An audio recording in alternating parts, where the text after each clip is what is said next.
donne maintenant la parole à Madame Sima Sami Baous. Monsieur le Président, Mesdames et Messieurs les membres du Conseil de sécurité, pour commencer, j'applaudis le Panama qui a fait en sorte que cette discussion porte en priorité sur les droits des femmes et des filles dans le Sahel et la réalité qu'elles vivent.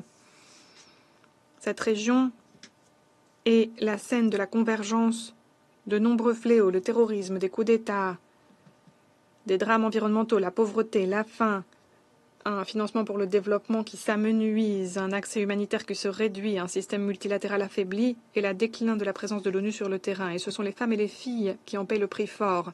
Enlèvement, mariage forcé, précoce, mutilation génitale et manque d'accès à l'éducation ou à des moyens de subsistance. J'aimerais évoquer 5 de ces crises qui se superposent et frappent de façon violente et disproportionnée les corps des femmes et des filles et leur avenir. Certaines données que je vais présenter sont tirées d'exposés récents partagés par le coordonnateur spécial pour le Sahel. Tout d'abord, il y a le terrorisme. C'est la région la plus touchée. La vie pour les femmes et les filles qui vivent dans des zones contrôlées par les terroristes est une vie sans accès à l'espace public.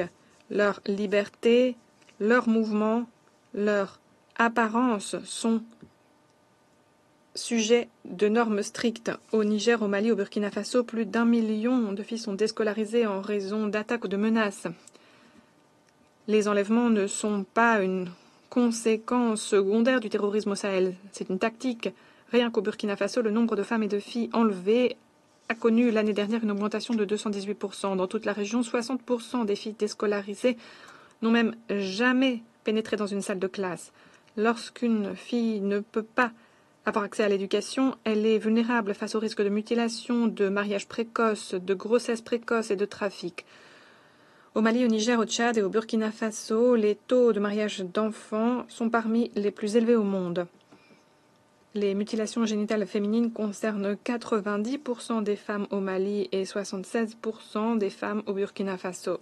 La mortalité maternelle, qui est en tant que telle notamment une conséquence des grossesses précoces et de la pauvreté, est hélas parmi les plus élevées au monde. Ensuite, il y a la pauvreté. Les faits de violence entraînent des déplacements, les marchés doivent fermer et les moyens de subsistance des femmes s'évaporent. Le Burkina Faso, le Tchad, le Mali et le Niger figurent parmi les 10 pays occupant les dernières places dans l'indice de développement humain et l'indice de développement lié au genre. Troisièmement, l'insécurité alimentaire, qui a été multipliée par près de 2 cet été par rapport à il y a 18 mois. Les sécheresses sont de plus en plus rudes. La mortalité liée aux vagues de chaleur devrait être multipliée par 4 dans la région d'ici à 2080. Les distances que les femmes et les filles doivent parcourir pour aller chercher de l'eau ou du bois de chauffe sont de plus en plus longues. Leur sécurité est en péril. Les 2/3 des femmes et des filles signalent un sentiment d'insécurité lors de ces voyages dans une région qui déjà figure parmi les plus touchées au monde par le fléau des violences sexuelles et fondées sur le genre. Ensuite, la négligence du reste du monde. Les financements humanitaires s'amenuisent. Seuls 8% des besoins humanitaires pour cette année étaient financés au mois de mai. L'assistance au développement a connu un déclin de 20% ces 2 dernières années. Au Burkina Faso, en raison de cela, 45% des projets d'autonomisation des femmes ont été suspendus. L'inflation et l'endettement empêchent les gouvernements de consacrer des budgets importants aux questions d'égalité de genre. Les financements pour les femmes et la paix et la sécurité sont souvent les premiers à être abandonnés. Les ministères consacrés au genre sont supprimés ou sous-financés. Ensuite, l'espace démocratique se réduit comme peau de chagrin. Dans de nombreuses régions du centre du Sahel, la marge de manœuvre d'activité pour la société civile, les médias, la participation politique des femmes se réduit. Au Niger, seuls 14% des participants à la conférence nationale récente sur les réformes institutionnelles étaient des femmes. Au Mali, seules 2 femmes ont participé à la rédaction de la nouvelle charte nationale sur 36 membres. Mesdames et messieurs, malgré cela, il demeure une lueur d'espoir. Au Tchad, les femmes occupent maintenant 34% des sièges au Parlement, 2 fois plus que lors de la législation précédente. Et la Constitution de 2023 promet de mettre fin au mariage des enfants et aux mutilations génitales féminines. Les organisations de femmes dans le centre du Sahel continuent de dialoguer avec les autorités de transition. Dans les zones frontalières entre le Mali et le Niger, la participation des femmes à la prévention des conflits est passée de 5 à 25%.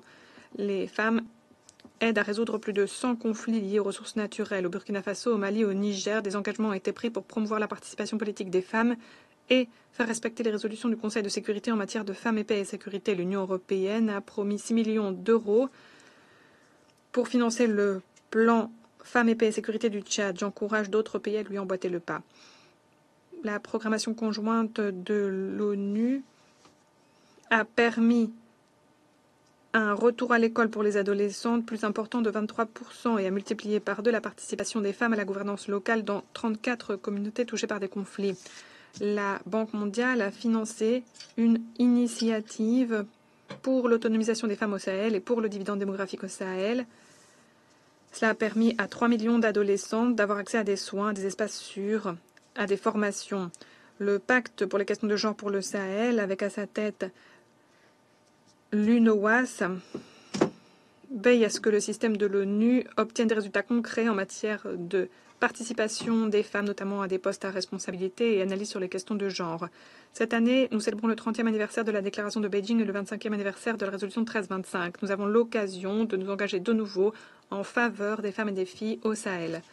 Voilà ce que je vous demande. Appelez les gouvernements et les organes régionaux à garantir une participation pleine, entière sur un pied d'égalité et dans la sécurité des femmes au gouvernement de transition et aux efforts de paix et de sécurité.